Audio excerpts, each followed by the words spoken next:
보통 저를 보는 사람들이 말하기를 참 안정돼 있고 또 안정된 것을 좋아하는 것 같습니다. 이런 얘기를 합니다. 그런데 저도 필 받으면요, 은근히 모험하는 것을 좋아합니다. 파도와 싸워서 항해하는 마르도스 같지는 않지만 그래도 하나님을 믿는 그 믿음의 모험을 굉장히 좋아합니다. 사실 사람들은요, 누구나 이 모험하는 것을 좋아합니다. 왜냐하면 하나님께서는 그 모험하는 유전 인자를 심어 놓으셨기 때문이지요. 의사요 기독교 상담가인 폴 트루네어가 있습니다. 이 사람이 모험하는 인생, 모험으로 사는 인생이라는 책을 쓰셨어요. 이런 내용이 있습니다. 모든 인간은 하나님 형상으로 태어났다. 하나님께서 모험가이시기 때문에 인간도 모험가로 살아간다. 그런 내용을 저술했습니다. 우리가 믿음을 말할 때에 믿음이라는 것은 무엇입니까? 우리 인생 전부를 하나님께 거는 것을 말하죠. 그럼 하나님 편에서는 어떨까요? 하나님 편에서도 인간을 선택하고 그 인간에게 모험을 거는 것입니다. 죄악이 가득한 이 세상에 하나님께서는 세상 나라가 있는 하나님 나라 백성을 삼고자 계획하셨을 때에 모험을 거셨습니다. 누구를 택할 것인가? 이 많은 사람들 가운데 누구를 택할 것인가? 하나님은 아브라함을 택하셨죠. 하나님께서 아브라함을 택하셨다는 것도 모험입니다. 여러분, 아브라함 어떻습니까? 아브라함도 우여곡절이 참 많았죠. 몇 번의 실패와 또 몇 번의 항변, 이런 것들이 있었습니다. 그렇지만 결국 아브라함은 믿음의 조상이 되었죠. 예수님께서는 제자를 택하실 때에 걸출한 사람들을 택하지 않으셨어요. 세상에 없는 자들을 택하셨죠. 그래서 하나님이십니다. 세상에 있는 자들, 다 갖춰진 자들, 뛰어난 사람들보다도 정말 없는 자들, 가난한 자들, 갈릴리의 사람들을 택하셔서 그대로 교회로 삼고자 하셨죠. 물론 주의 제자들도요, 주님을 이렇게 떠나서 흩어지는 그런 실패의 경험을 하기도 했습니다. 결국 그러나 그들은 주님의 몸된 교회를 이루는데 부름받아서 그 사명을 감당했습니다. 우리 하나님께서는 역시 우리에게 모험을 거시는 거예요. 우리를 통해서 이 땅에 하나님 나라 구속 사역과 이 구원 사역을 감당하시기 위해서 우리를 택하셔서 지금 일하시고 계시는 것입니다. 오늘 말씀은요, 모험하는 믿음의 사람들에 대해서 전하고 있습니다. 예수님의 소문은요, 금방 많은 사람들에게 전파되어졌죠. 그래서 수많은 사람들이 몰려와서 예수님 말씀 듣고 예수님을 통해서 온갖 질병에 대해서 고침받는 놀라운 사건이 일어났습니다. 그런데요, 가만히 보시면요, 예수님께 무조건 사람들이 몰려온다고 즉시 말씀해 주시고 고쳐주신 것이 아니었어요. 예수님은요, 시간배회를 잘 하셨습니다. 시간배회를. 그러니까 사람들이 몰려와도 하나님께 나아가 기도해야 할 그 시간이 되면요, 반드시 대중들을 물러 가셔서 하나님 앞에 나아가셨습니다. 그 한적한 곳을 찾아가시면서 하나님 앞에 기도의 시간을 가지셨죠. 특별히 우리 예수님께서는요, 예수님을 반대하는 사람들을 만나기 이전이나 그리고 어떤 고침의 큰 사건을 앞두고 있을 때에 먼저 하나님과 깊이 만나는 시간을 가졌습니다. 왜?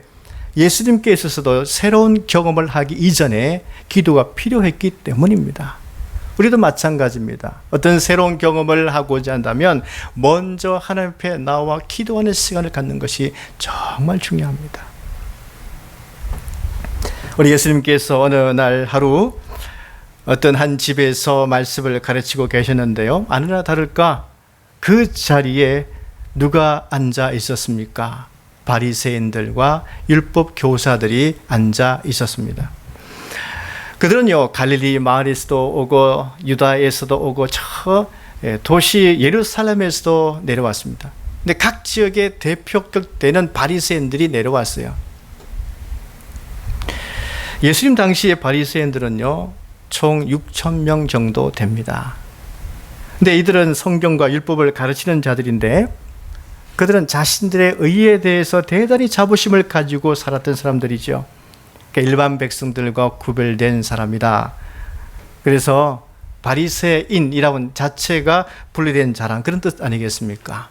근데 그런 의식으로 살았어요. 그런데 왜 천국에서 이 바리새인들과 율법 교사들이 예수님이 계신 이 작은 집입니다.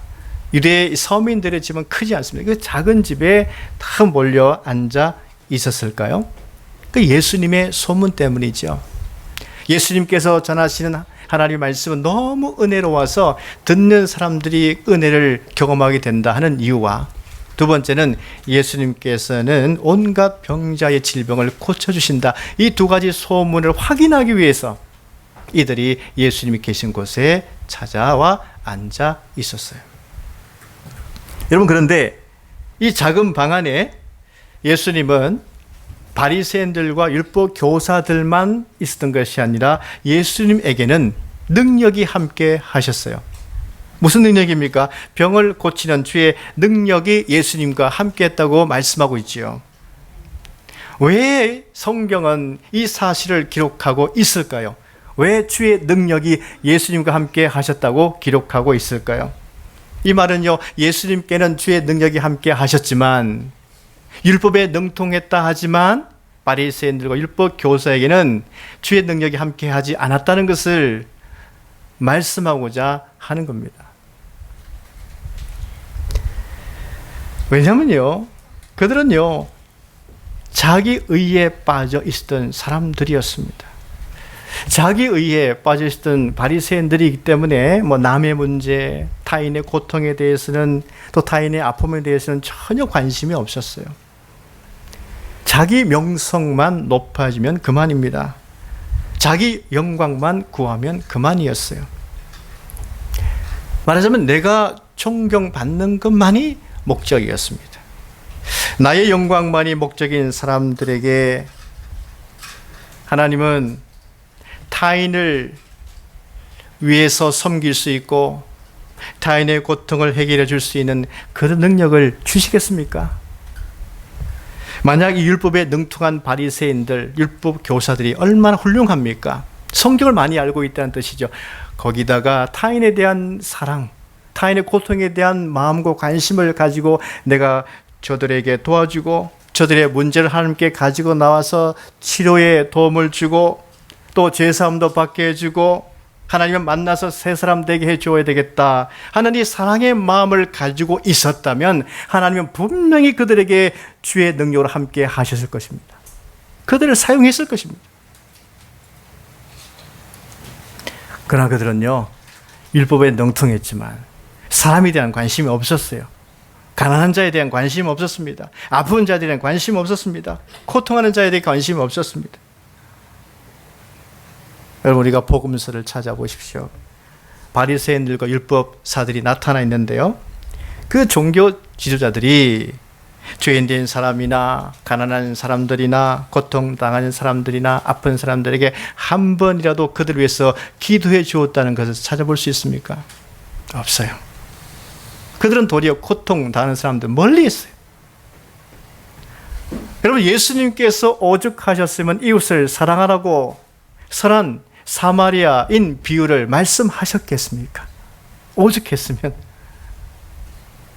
이방인도 이웃이 강도를 만나게 되면 그 고통 당한 사람에 대해서 그를 도와주며 상처를 싸매어주며 심지어 나갈 때까지 후속 조치까지 해주는데 종교 지도자들은 피하여 갔습니다.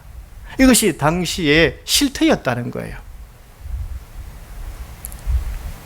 다시 한번 말씀드립니다. 하나님 어떤 분이십니까? 하나님, 제가 축복의 통로가 되고 싶습니다. 제가 복의 근원이 되고 싶습니다.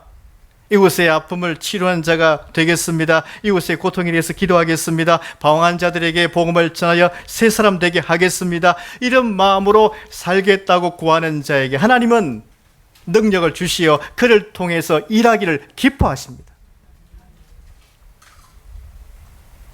제가 청년부사에 갈 때에 한참 창조적인 목회를 하셨고 또 청년들에게 많은 도전을 주었던 한 목사님이 계셨어요. 그 목사님은 항상 공부해서 남주자, 최상의 것을 하나님께 드리자, 5천 명을 먹이는 사람이 되자, 예수 믿어 남주자, 이런 메시지를 강조했습니다. 여러분, 당시 청년들은요, 그 메시지 듣고 그 신앙에 불이 일어났어요. 왜 그랬을까요? 하나님의 뜻이 무엇인지를 발견했기 때문이에요. 내가 왜 하나님 믿느냐? 내가 왜 예수를 믿느냐? 공부해서 남주는 것이다. 최상의 것을 하나님께 드리는 것이다. 5천 명을 먹이는 사람이 되고자 하는 것이다. 예수 믿어 남주는 것이다. 뜻을 발견한 거예요. 그러니까 불이 일어난 거예요. 마음속에 불타는 거예요. 근데 지금 그렇게 메시지 전하는 사람이 있습니까? 반대로요. 공부해서 내가 잘 되자, 5천 명을 나의 성공을 위해서 부리자, 예수 믿어서 내가 더 가지자, 이런 생각을 하고 있으니까 하나님께서 과연 능력을 주시겠느냐고요. 안 주시죠. 내가 가지겠다는데. 그런 사람죠, 스스로 열심을 내어서 높은 자리에 올라갈 수 있을 것입니다. 가진 것이 있을 것입니다. 그러나 보십시오. 교만해져서 예수님에 대해서도 거부하지 않습니까? 결국은 멸망의 인생에 되고 말지 않습니까? 오늘 말씀에 나오는 이 종교 지도자들, 그들이 앉아있는 자리는 어디입니까? 누구와 가장 가까이 앉아있죠? 지금 병자는요, 예수님과 가까이 나아가고 싶어도 너무 둘러싸여 있어가지고 작은 집에 들어갈 수도 없었어요. 근데 예수님과 가장 가까이 누가 앉아 있었어요? 바리새인들과 율법 교사들이 앉아 있었어요. 근데 그들은요, 예수님을 사모하는 마음으로 앉아 있지 않았습니다. 마음으로 가까이 하고 있지 않았어요. 자기 의를 자랑하기 위해서, 그걸 확인하기 위해서 그 자리에 앉아 있었을 뿐이었습니다. 여러분, 그들은 자기 영광을 자랑했는지 몰라도요, 정작 타인에게는 어떤 사랑도 어떤 영향도 주지 못하는 죽은 신앙인이었어요. 죽은 신앙, 아무런 영향을 줄 수 없습니다. 아무런 사랑도 줄 수 없습니다. 하지만 예수님 보십시오. 예수님은 병을 고치는 주의 능력이 함께 하셨습니다. 여기 주의 능력에는 하나님의 능력을 말하는 것입니다. 왜 예수님에게는 이런 하나님의 능력이 함께 하셨습니까? 누가복음 5장 16절 말씀 보시면 예수는 물러가사 한적한 곳에서 기도하시니라. 예수님은요, 하나님과 기도하는 시간을 가지셨습니다. 그래서 예수님 안에는 하나님의 능력으로 가득 채워져 있었습니다. 그래서 고통하는 사람들에게 그 하나님의 능력, 주의 능력이 흘러가게 할 수 있었습니다. 하나님의 능력은 누구에게 주어지며 누구와 함께 하시는 겁니까? 하나님께 기도하는 자에게입니다. 우리가 다른 사람의 고통의 문제, 다른 사람의 어떤 문제에 대해서 도움을 주는 자가 되려고 한다면요, 하나님과 기도하는 시간을 많이 가지십시오. 왜 나에게는 사랑이 없을까? 내 마음속에는 왜 나눌 수 있는 마음이 없을까? 베풀고자 하는 마음이 왜 없을까? 그럼 기도하십시오. 그 마음을 달라고. 그러니까 하나님으로 채워지게 되면 나누지 않을 수가 없고요, 다른 사람을 생각하지 않을 수가 없고요, 배려를 하지 않을 수가 없고요, 섬기지 않을 수가 없고요, 베풀지 않을 수가 없어요. 하나님으로 채워져 있으면요. 하나님으로 채워져 있으면 하나님 반드시 우리를 통해서 하나님의 능력이 흘러가도록 하십니다. 타인에게 그 사랑을 알도록요.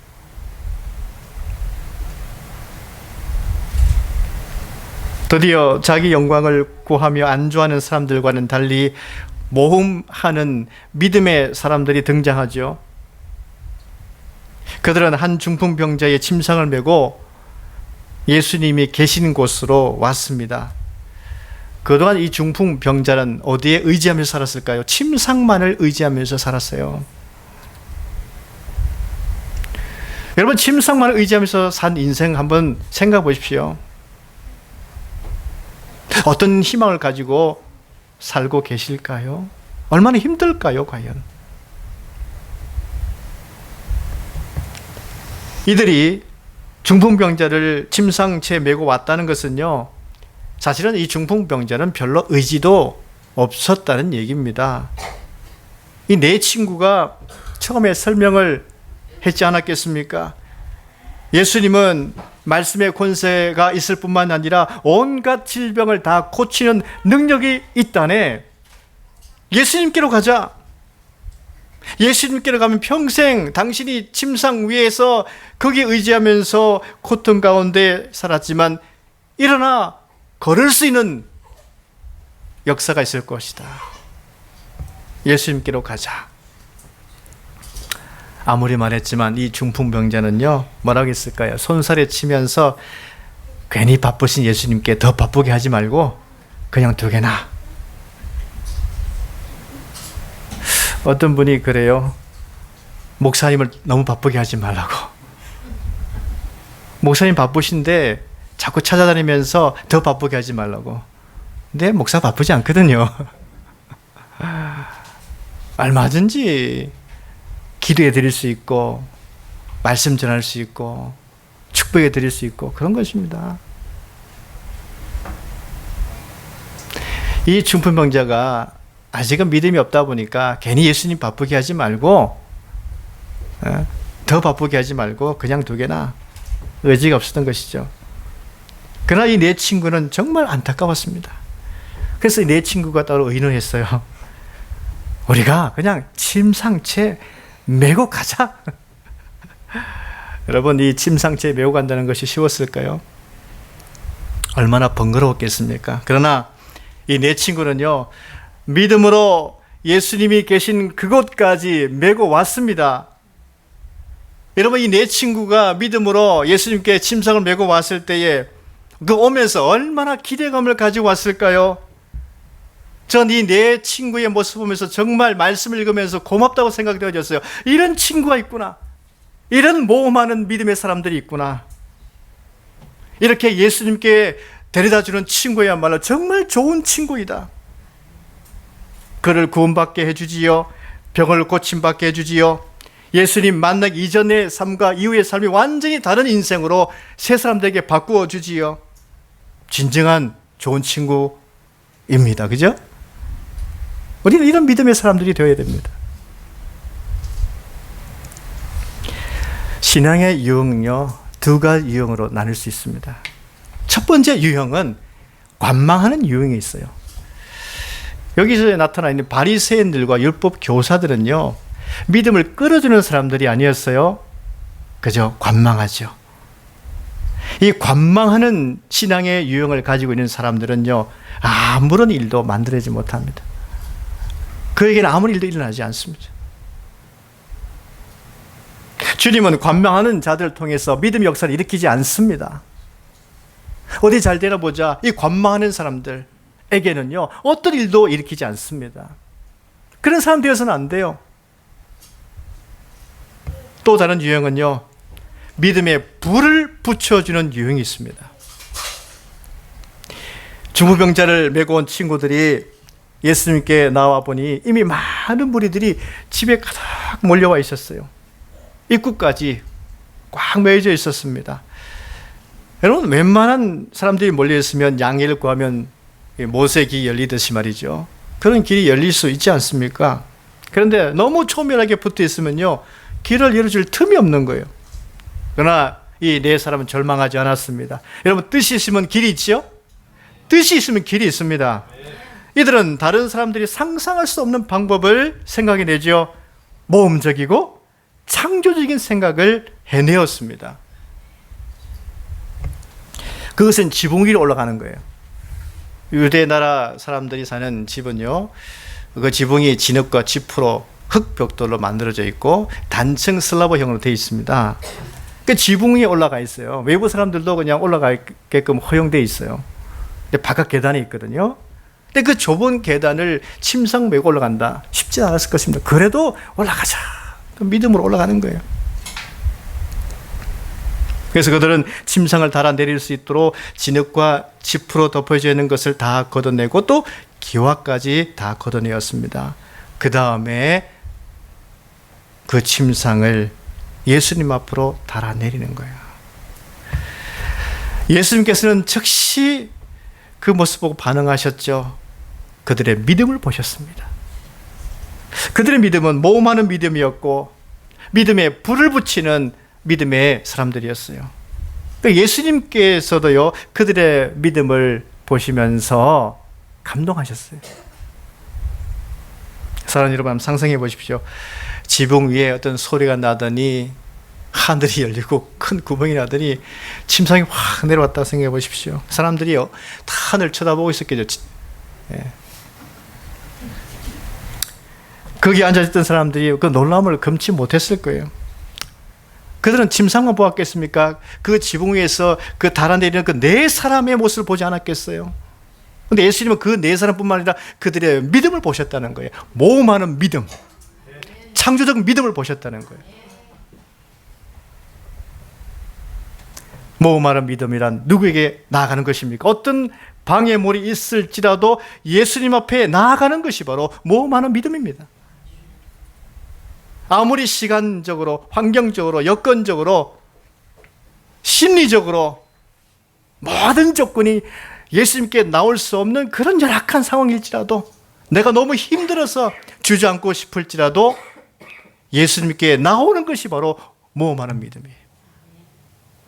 예수님께 나오는 것이 모험하는 믿음이에요. 어쨌든 교회 가기 싫을 때가 있잖아요. 너무 힘들 때는. 그래도 예수님께 나오는 것이 모험하는 거예요. 나오면 축복이 있는 거예요. 나오면 은총이 있는 거예요. 역사가 있더라고요.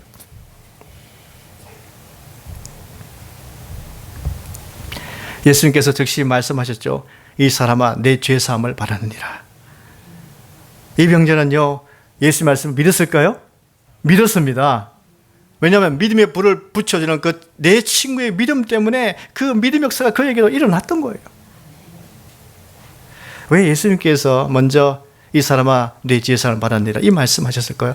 예수님께서는 죄사하는 권세도 있음을 알려주시기 위해서. 죄의 권세도 통제하시는 예수님이세요. 예. 나의 죄의 문제도 통제해 줄 수 있는 예수님이셔요. 우리 죄 때문에, 죄의식 때문에, 죄의 본성 때문에 고통당하지 않습니까?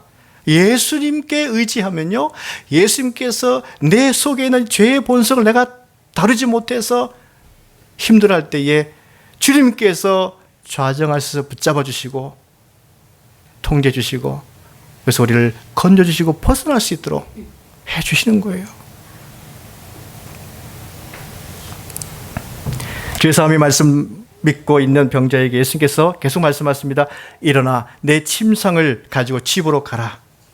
그런 믿음으로 그 자리를 일어났습니다. 한 번도 일어나 본 적이 없었습니다.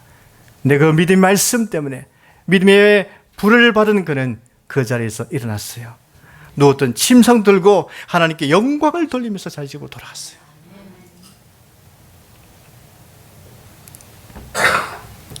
사랑하는 여러분, 믿음의 불을 지피는 모험하는 믿음 어떻게 시작됩니까? 내가 반드시 저 사람에게 믿음의 불을 붙이겠다는 간절한 마음이, 간절한 믿음이 있어야 합니다. 이 내 친구는 저 침상에 평생도록 고통 가운데 살던 저 친구에게 믿음의 불을 붙여서 그 자리에서 일어나게 해야 되겠다. 그 목적이 있었습니다. 목표가 있었어요. 그 사람을 향한 목표가 있었어요. 그를 도와줄 수 있었습니다. 그는 예수님 말씀 믿었고 죄사함 받았고 병상의 자리에서 일어나서 걸어갈 수 있었습니다. 오늘 말씀은요, 주님께서 모험하는 믿음을 가지라고 말씀하시는 거예요. 창조적인 믿음을 가지라고 말씀하고 있는 거예요. 하나님은요, 우리가 믿음의 모험가들이 되기를 원하십니다. 현재 문제를 잘 우리가 파악하면서도 미래를 향해서 과감하게 발을 내디딜 수 있는 그런 많은 믿음의 사람들이 되기를 주님은 원하시는 것입니다. 우리 모두 믿음의 불을 붙이는 많은 믿음의 사람들이 될 수 있기를 주의 이름으로 간절히 축원합니다. 기도하겠습니다.